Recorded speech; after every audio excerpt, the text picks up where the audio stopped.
How are you today, Christian? I'm doing well. How are you doing?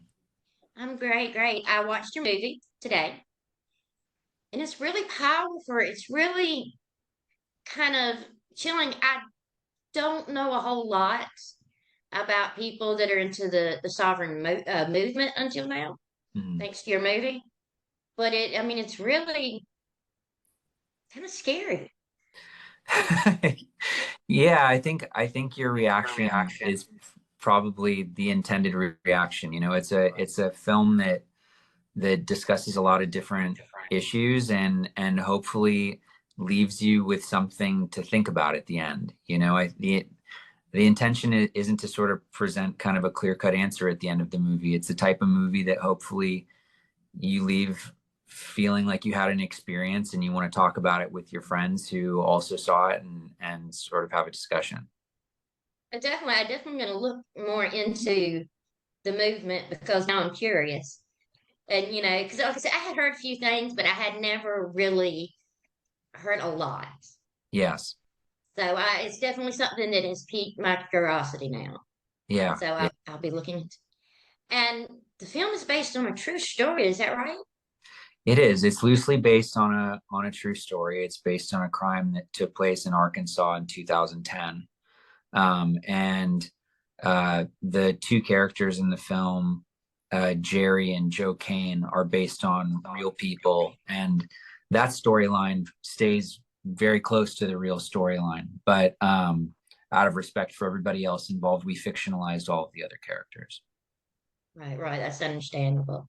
But that even makes it, more chilling. I mean, to know that you feel for the kid, God Almighty. You feel for him. Yeah, yeah, yeah. It's a complicated story. It's about fathers and sons. It's about extremism, but it's also a coming of age story about this young kid who, grew up in this environment where the information being fed to him was very controlled by his dad, and now that he's a teenager and he wants to maybe go to school and start dating and get a taste of the outside world, he starts to, feel like he wants to break away from that. And I think that's something that hopefully is relatable to, even though it's portrayed in the extreme here in this film. I think that's something, breaking away from a parent or growing up in that way is something we can all relate to. Right, right. I was like extraordinarily close to my dad and would have believed pretty much anything he told me. Yeah. So I can understand that struggle to, become an adult and start thinking for yourself. Yeah, yeah, absolutely. And it can feel, I think, like a betrayal in some ways. You love the person and they're your parent and there's real love there, but when you disagree on fundamental things, it can feel like a betrayal in some ways. It's really tough. Tell me what was the biggest struggle when writing the script? Uh, that's a good question. I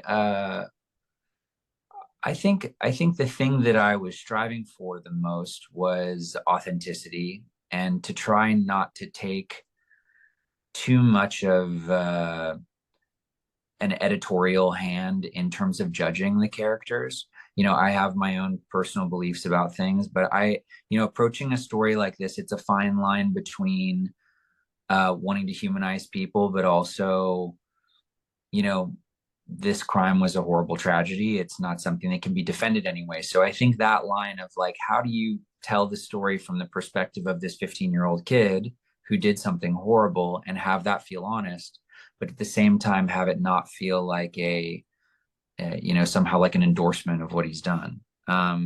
So I think that was probably the toughest part in the writing and also in the filming of the movie. Yeah, speaking of the kid, not the cast. Wow. I mean, wow.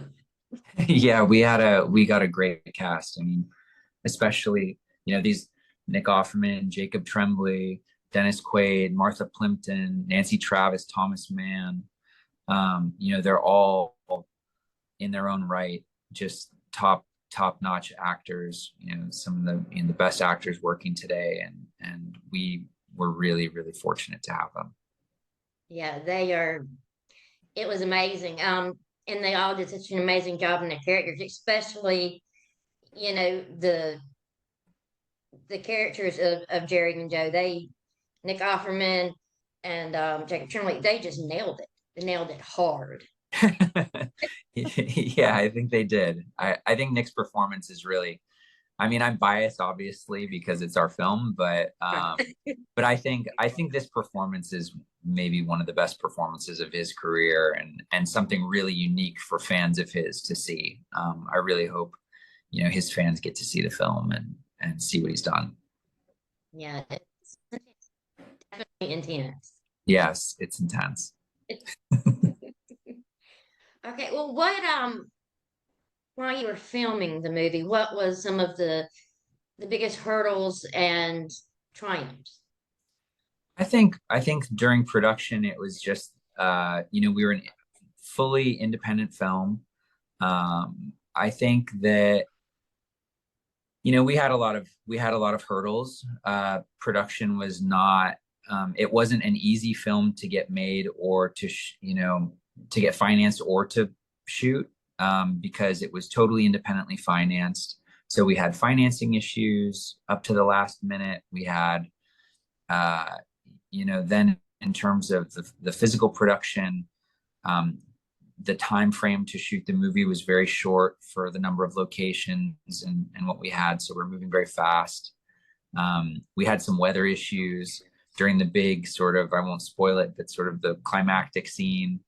That was supposed to take place over a couple of days. And because of lightning strikes, we ended up having to do it in one day and lose other scenes from the movie and do rewrites then in the middle of it to try to paste it together. And so, but it's funny, despite all of that, I feel like with this movie, um, we've had a lot of happy accidents and things have worked out for the best. So I'm really proud of it.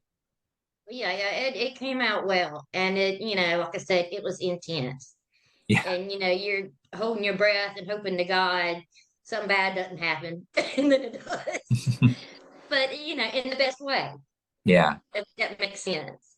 Yeah. Yeah, absolutely. I mean, it is an intense story, and um, I think fans of intense, you know, movie going experiences will appreciate that. Right. Well, how did the subject kind of come up when you were writing and creating the script at first? How did the idea come for this thing? Well, I've always been interested in the sovereign citizen movement. Well, not sovereign citizen movement specifically. I can't say that actually. Just but more interested in kind of fringe ideologies, whether that's conspiracy theories or cults or how do ideas like that kind of get traction and get amplified? And I became aware of this crime, and it just felt like a really fertile subject to it felt like a fertile story in terms of it was a great way to explore a lot of themes that I'm interested in as a filmmaker and I think are relevant in the country today.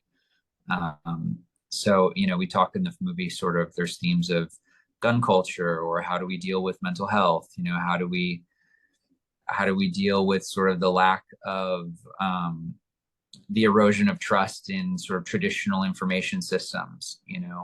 How do we deal with people who really have been kind of preyed upon by the system of lending and the financial system we have in this country?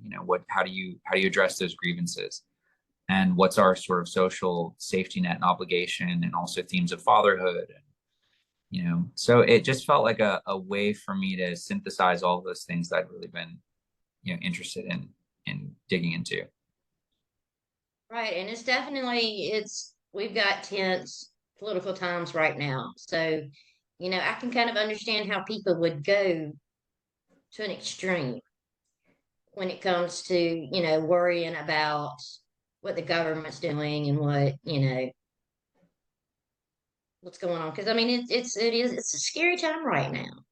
And Yeah, yeah. I mean, it is a divided time in the country for sure, and in the world. And I think there's whether you sort of politics aside, the sovereign citizen movement and a lot of these extremist movements are a very real thing. I think at one point I heard an estimate that there were 300,000 sovereign citizens in the United States. Um, and, so for better or worse, it's a part of our culture. And I think that the approach of denying that it exists or trying to dehumanize people who think that way is not a very productive starting point for some sort of reconciliation.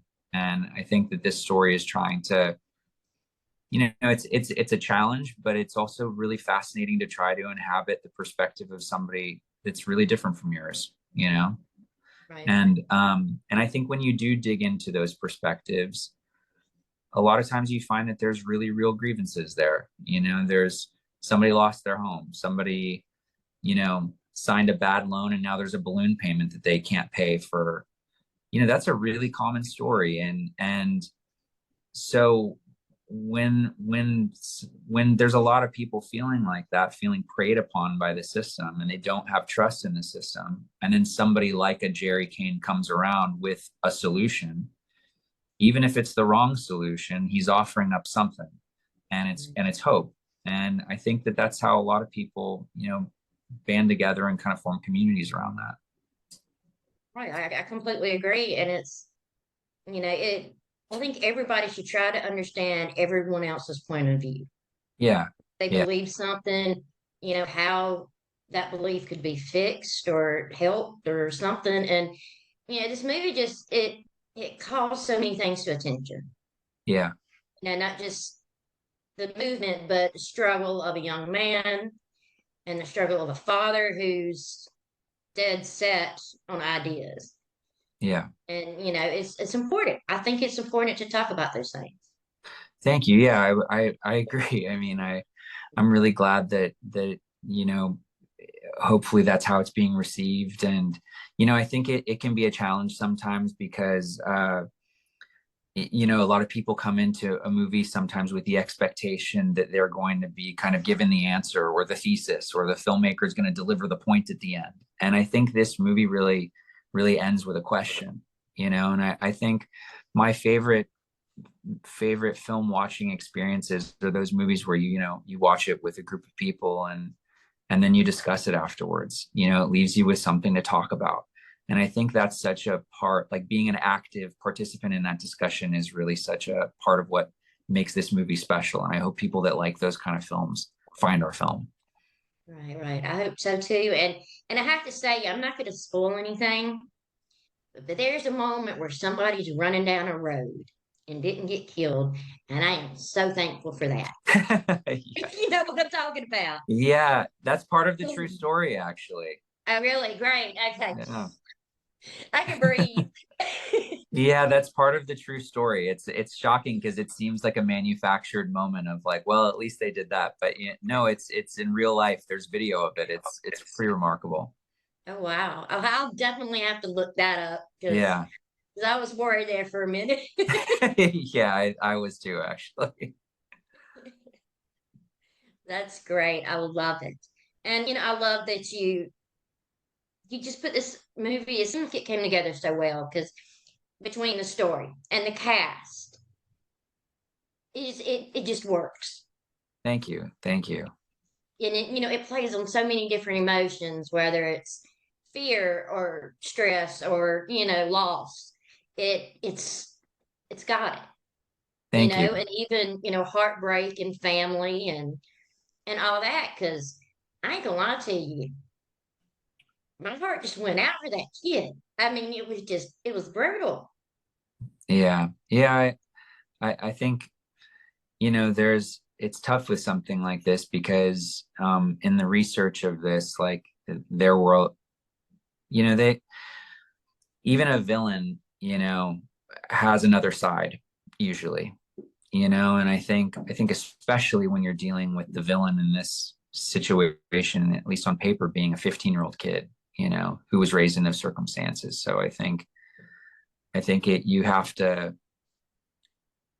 that's where it's a complex emotion, and it's a delicate sort of balance to find your way to navigate through that when you're telling a story like this. But I think it's very true though, and it rings true. You know, I think when people see nuance or complexity like that, it may be uncomfortable, but it feels honest. Right. Well, that's what we're we want movies for, is to make us feel something, whether Yeah. it's good or bad. I want some. I want it to make me feel something, and this movie made me feel quite a few things. So, and that's always a great thing, because I watch a lot of movies and become a little bit jaded, and when something makes me think or makes me go, "Wow," or hold my breath and hope to God things get away. Hmm. So it's such a great thing, and I love the look of it. It's kind of got that gritty, kind of dark appearance. I don't know exactly how to describe it, but it's not rainbows and butterflies. It's you know what I mean? Yeah, yeah. It's a It's a little bit very dark. yeah, it's a very kind of dramatic and sort of subdued. Those things don't seem to go together. Maybe dramatic and bleak is what I would Yeah, say. You know, that'd sort be of a a good one. color palette. Yeah. But everything comes together so well, Thank you so much. and I was impressed, and I can't wait to find out what everybody else has to say about it. And like the cast was just Yeah, they were good. the cast did an incredible job. I think the performances alone, hopefully, you know, I think that's a reason for fans of our cast to see these great performances. You know, Thomas Mann and Martha Plimpton, and Dennis is such a movie star. You know, he's really different in this film. So I think they're all just really top notch performances. And I mean, there's just so many things that you can relate to. Like, for example, something happened really bad to my mom with a horse, Hmm. and it took me forever to get near a horse again. So I can I know that feeling of Yeah, panic. yeah. And I It mean, sounds silly in the movie a little bit. There's a little bit of comedy to that scene, but it's funny because I had a family member that had an incident with a horse, and you know they're massive animals, and it can be really terrifying. Um, so it's yeah, there's always like I hope it rings true. You know. there's just my dad was, a big hunter, so there were always guns around. But I got my first gun when I was 8 years old, I Wow. think. So Hmm. I can when they're in there, shooting targets, I've been there. Yeah. You Yeah. know? Yeah, toting a rifle at 8 years old, itty bitty little thing. hmm That was me. Yeah. But it's just so relatable and so wonderful and dark and emotional. It's just there's just so many. I'm okay. I'm sorry. I'm gonna stop like Thank bragging you. on it No, I now. appreciate it. Thank you. But it's wonderful. And so, when is it going to be out everywhere? The movie comes out on July 11th. It'll be out on in theaters, hopefully a limited theatrical release, and then we're going to be on demand and streaming as well. So everybody should be able Awesome. to see it on July 11th. But we'll make sure that we pass the word out. Spread the word to check Thank you. this out, because even it is a thriller. So I mean, everybody likes thrillers. I mean, it's something that a horror fan can watch, or a comedy fan can watch. It's just something everybody can understand, I think. Thank you. Thank you. Yeah, I hope we get the word out, and I hope people get to see the film and makes people feel something. Right, definitely, definitely. And I'm not going to brag on it anymore. And this, this I will in the review, but not right this moment. But I have to ask, you got another project in the works already? I have a few things that I'm hoping to get off the ground. I kind of write multiple things at once and then see which one sort of takes the lead. But I'm hoping to get to do another film soon. Hopefully after this we can get it together.